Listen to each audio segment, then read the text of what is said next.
Good morning, y'all. Hey, y'all doing good? Woo. Day before Thanksgiving. I don't plan on doing nothing. They said supposed to rain. Supposed to rain all day on Thanksgiving. Yeah. So I'm just speaking. If I got a little time, stuff like that. Um, you know, look, I'm thinking. God ain't really just said too much. Like, it ain't been one of those dreams like the snowstorm. Like the snowstorm dream. I'm like, I gotta do a video. So he ain't kind to me like that, y'all. I'm just doing a video, look. But maybe God looking down on me like, ooh, her heart. She just willingly wanting, to help other people. That's my nature anyway, y'all. That's my nature. Helping other people. Like, that's my calling. That's my calling. Like, even in my visions, like the 2 visions I was telling y'all where I seen Satan, and I was like, I need to call 911. I don't never call 911 for myself. I always be calling on behalf of other people. Like, that's how those visions be. Like, in those visions where I'm like, ooh, 911, we need help. It ain't never for me. The help ain't never for me. The call that I'm making in the visions and the dreams is always for other people and not myself. I'm just driving through looking, and I'm like, this an emergency. That's how I respond in my dream. But it don't never be for me, though. I don't never be calling God for me like, God, I need your help. Maybe that's why he got me in the wilderness so I can go and call for myself, because I'm always so busy calling for others. Now it's time for me to focus in on me. But yeah, so yeah, in those visions, those 2 visions, and I'm just gonna speak on it just to, just bring remembrance, because they always pop back up. You gotta pay attention to every little detail. It's like reading the Bible. Like, when you read the Bible, that's why you can't let a preacher read the Bible for you. You got to read the Bible for yourself. That's something you got to do. You can't go on another man's word. And the thing about the Bible is that it gets manipulated because of the circumstances. Like, under certain circumstances, it said do this and do that, but you got to know the circumstances, or you gonna be applying it to stuff that the word ain't supposed to be applied to. You putting the word on it because thus said the Lord, and thus said the Lord was dealing with something completely different, a whole different scenario, and you done took it and made it your scenario. That's why you gotta read it. That's why you gotta read it. Yeah, I be putting that little stuff in the Bible now, in my heart, in my heart, I know, to do stuff like that. I'm not doing it just because the Bible say do it. I'm doing it to show my love for God. But when I be putting that little stuff in the Bible and stuff that contradict the stipulation of certain stuff, people they be mad. They be like they expect you to read this, like, half of a verse, but not read the whole verse. But when you throw up the whole verse, shoot, them folks be mad. Because the whole verse don't even, what you trying to push, the agenda you trying to push, it don't apply. Because read this whole sentence. Yeah. And then what you going to say, because it's in the Bible. Like, it's in the word, like, this is what it's saying. And these the stipulation is saying, do that particular thing you trying to get me to do. And that ain't my case right now. Like, yeah. So when I do point out the Bible and the stipulations and remove that manipulation, yeah, a lot of people there, like, you supposed to do this, you supposed to do that, you supposed to do this, you supposed to do that, you supposed to do this under these conditions. You supposed to do this under this condition. Sometimes it have conditions attached to it, and sometimes it be certain circumstances. So you got to know your Bible, and you got to get in for yourself. Like, seriously. Because that Bible represents so much. It's so important. Like, when I was speaking on, the Bible, God prepare his people. The Bible is preparation. And I told you the Bible let you know where you stand, because it's like a court of order. And it's like a lot of laws. And it's like, you got to know your law. You got to know your boundaries. You got to know where you stand. You got to know your authority. Like, you got to know all that. Because you might mistakenly give it up and not even know that you didn't gave it up, like, through your free will, or do anything you didn't gave up, like certain authority that God has given you. And Satan gonna use that, and he might even tap into your offspring off certain things you release to him that he ain't even got access to. You got to give it to him. And the Bible kind of break that down, so you won't be, like, mistakenly and let the devil trick you and manipulate you to give up certain authority and certain rights that you are entitled to. And those rights can possibly go into your birthright, to your bloodline. That's where them generational curses and stuff be coming from. So you don't want to get the devil out of it. You don't want, all that to go down through 10 generations. You dealing with something from 10 generations. From something that been released to the bloodline because of the authority they were released, unknowingly. So the Bible's extremely important for that right there. Look, God got me on that right there and on that analogy. On knowing the law. And I don't want to confuse y'all because God is God and he can do anything. But when we fell and we was cast on earth, it's like a certain type of order that's going on right now. So when I say God can't go against himself, God can't go against his word. Because he go against, if he tell, like us, we might have a child and they might do something. We might be like, if you touch that, you will be, you can't go outside. Like we'll discipline our kids. We got a certain law for our kids. So we'll tell our kids something, for example. Like if you write on the walls, you're not gonna be able to go outside for today. Like that's what we instilled in them. That's the law. If they break the law, that's what it is. But that's the word. That's what's spoken. At that point, I'm trying to figure out a way to say this so that you can understand. But basically, it's like when you discipline your child and you tell your child that if you do or don't do something, you will or won't be rewarded. Look, I'm confused, y'all. God, give me an analogy to make this super simple. I need to make this super simple. So, basically, it's like with your child. I'm finna do it. I'm finna try to push through and do this and get this analogy together. But basically, it's like when you dealing with your kids and you tell them, wash the dishes or you can't go outside. You can't go outside until you wash the dishes or wash the dishes. I need you to wash the dishes. Like you giving them a directive to do something or you won't be able to go outside. So us being human, we might backslide on our words. So even though our child might not wash dishes, we might still let them go outside. Like we'll be like, oh, he ain't washed the dishes, but yeah, you still can go outside. Like us in the flesh, that's what we might do with our kids and stuff like that. God cannot go against his word. He is the word. If he go against the word, he is going against himself. So if he got something in place, and it's dealing with like, if you eat of the fruit, you should surely die. Like when he gave Adam that directive, that got to take place. That got to happen. Like if God told Adam, do not eat the fruit or you should surely die, and Adam ate the fruit, God already spoke and told him that if he eat it, he gonna die. So God cannot not let him die behind him doing something that he told him not to do. It's like he going against himself. It's like he going against his word. Do y'all get it? So it's certain things that God said, you can't do this, you can't do this, you can't do that, you can't do that. And if you do it, and if he intervene and step in, so it's like you can't eat the fruit and still live. Because I just told you if you eat the fruit, you should die. So he had to incorporate, the dying process at that point, basically, behind it.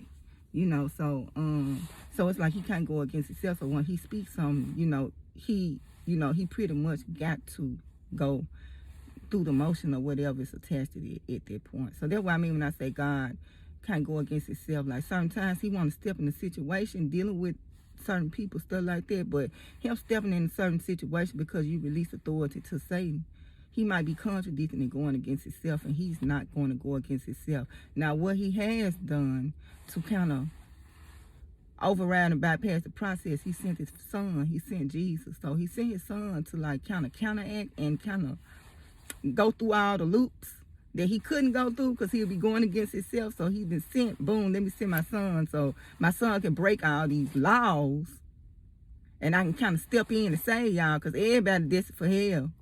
Everybody is destined for hell. Not one person is going to make it to heaven if I don't do this. So he sent himself in the flesh to go against all the laws he created so that we can get back to heaven. Because based on the laws, and he can't contradict himself, he can't go against himself, we all was going to eventually end up destined for hell because we all going to break the laws, basically, y'all. We all flawed. We all gonna break the law. So he sent himself, which is perfect, to come through to break that curse, to break that curse, to break all of that, to break all those laws. And so now we got a chance into heaven. And he didn't create a whole lot of loopholes to just come through the flesh to break all those curses. So yeah. So now it's like, God doing everything to help us in this process, y'all. And the devil is on his back about them muscles. They did wrong. They gonna have to come here. Like he's doing a lot to try to get us in that place of hate. The place nobody wants to be with him. He trying to get all us down there, but God doing everything in his power. In his power, because he done calmed down himself. And then also through that intercession. That's a loophole. So you can't pray over somebody and intercept, what might be best for them. So even if a person has given authority to the devil, you can't intercede over that person. You can't intercept, break that bond through intercession. Like intercession is very powerful because it can create a loophole, possibly. So you ain't just tied down. Like you could be praying for your son is like committed and doing drugs and stuff like that. Through your intercession, you can save people. Like intercession is very powerful, and it's like a loophole in a way. So y'all ain't finna get too deep into this. Like it's a lot. Speaking on all that, but yeah, that's what it is. Like whatever I'm saying, that's why I like to do video firsthand. Like it's just like. I'm not going back. Ooh, let me re-say this. Ooh, I wrote this down. It's like wherever I'm led, whatever come out of my mouth, that's where it's gonna be. Like, I ain't trying to be perfect out here because I ain't perfect. So I ain't trying to give y'all that persona either. So I'm just gonna keep it real and tell the truth and be as transparent as possible. Like, transparency is so important to me, and that's how I feel about God. Like transparency is so important. So God come to me about the good, but God also come to me about the bad, and I really do appreciate that. Like I don't like, dreams where you just showing me you blessing me. I like when you come to me and tell me trouble coming too, because I can prepare for that too. So I can prepare for my blessing and I can prepare for my trouble. And so I do appreciate, God not just being one sided and just throwing down all the good, then the bad come, I'm side-struck. So yeah, so I love transparency is very important to me, and I try to be transparent with my kids. Transparency, God give me transparency with him. Everything he show ain't good. It ain't good. It's for his good, but it ain't good. If that makes sense. Yeah, so I'm figuring ready to let y'all go. I was gonna speak on the 2 visions dealing with Satan. And I was telling you that in both of those visions, I'm crying out 911. I'm calling 911 for other people. But in the first vision, I saw this wild dog. It looked like, that movie, the first movie, horror movies that came out. This came out before Pet Cemetery. It's called Cujo. It's about a dog with rabies. A mutt with rabies. That's what Satan was in this vision. So it's in relation to that movie Cujo. Like look at y'all. Yeah, y'all. I went all the way back to 80s classic with them. I went all the way back to an 80s classic. But this right here, this movie is about Cujo. And Cujo was like this dog who ended up getting rabies. And that's the closest comparison I can compare this vision of this stray dog that I saw just terrorizing this neighborhood in Memphis. It was like this wild stray dog with rabies. And there was Satan. Satan was the wild stray dog with rabies. So I'm driving my car in this vision. And while I'm driving my car in this vision, I'm just looking like I'm looking out my window. And as I'm looking out my window, I see people crying. I see people just like, from the dog. Like they couldn't walk by, you couldn't really do too much. This dog was like just bucking the whole little area. His whole little territory, whatever territory he had, he was just bucking the whole little area, and people were being tormented. They just crying, they just all kind of stuff. Like this dog, and the thing about this dog is that it was so bold. It was like chasing cars and stuff too. And so when I drive past, I'm looking at this dog, this random dog just running up toward like my vehicle or whatever. So while I'm seeing this random dog run toward my vehicle, I'm like a little bit swerving, but I'm just like hitting the gas, just trying to go through. And as I go through the neighborhood, I see all these people, they just crying and despair and torment. They just, just going through a lot because of this one dog. It was just terrorizing this whole neighborhood basically. And so that's when I was like, I had my sister with me. And I was just like, we need to call for help. We need to call 911. So in the dream, even though, So I was going to call 911 for this stray dog. And because I'm like, this dog, it just doing too much out here. We need some help. This dog out here doing a little too much now. People can't even walk, handle their business, do what they need to do, because this dog got everybody pretty much boxed in. So me and my sister, we riding around, and I end up actually, because this was like late at night. So I was like, we need to call animal control.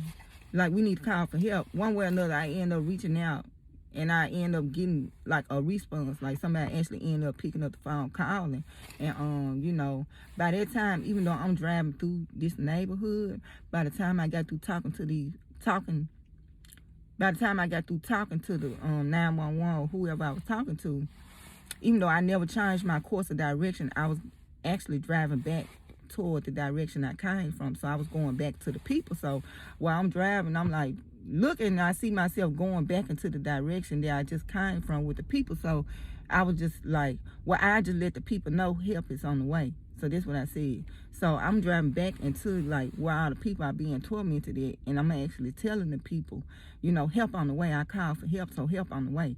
So I was like going back to let them know that this help was on the way.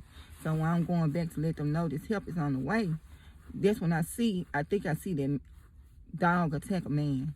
And I'm like letting them know. Or that could have been before. That might have been before. When I was driving through, I see the dog actually attack this man. So when I see him attack the man, I'm like, we need to call for help. We need to call for help. So as I'm still driving in the vision, I'm driving back. So we end up calling for help. I end up driving back. I end up one way or another in the same direction I just left. And so I was just like, I'm going to let the people know help is on the way. Like, I'm letting them know help on the way. That's why I said in the vision. So I'm letting them know help on the way. And the man that got bit by the dog, I looked and, I saw that, they was helping him up as I was coming back to relay the message that help on the way. I just called for help and it's on the way. And, they was just helping the man up and stuff like that. And the man was smiling.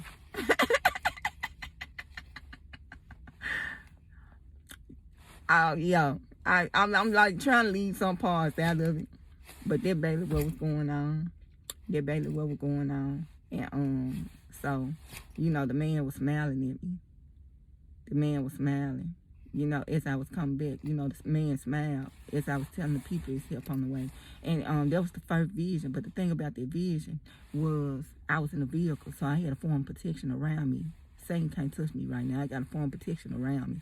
So in that particular vision right there, I had my car. So even though he attacking all these people, they didn't have no vehicle. They had to actually they was out there with Satan. But I was protected because I was in my vehicle. So even with him running up on my vehicle, it's nothing he could do. It's nothing he could do to me. Like, I'm fully protected. So that was the first thing. The second vision, I'm like talking about, Satan, and he attached to this aquarium. And I told you about the enclosure. It was like some kind of enclosure that had kind of boxed him in. I was protected. The enclosure kept me protected from him. Like, it's no way he could do anything to me. It's no way he could touch me. Like, it was nothing. Like, that's why I speak with such confidence, because of what I saw. But it was a form of protection around me where he couldn't touch me. But in the vision, why, even though he couldn't touch me, I saw that if somebody ended up getting into his enclosure. And the whole time I was like, I'm looking at this enclosure. Like, there's no way he could get out. The only way, in this particular vision, the only way he could even get close enough to you is you had to get in his enclosure. That's why I talk about illegal access. But in that particular dream too, it was a form of protection around me. It was no way he could get to me. It's no way that alligator could come at me, charging me, getting me. Like that, he boxed in.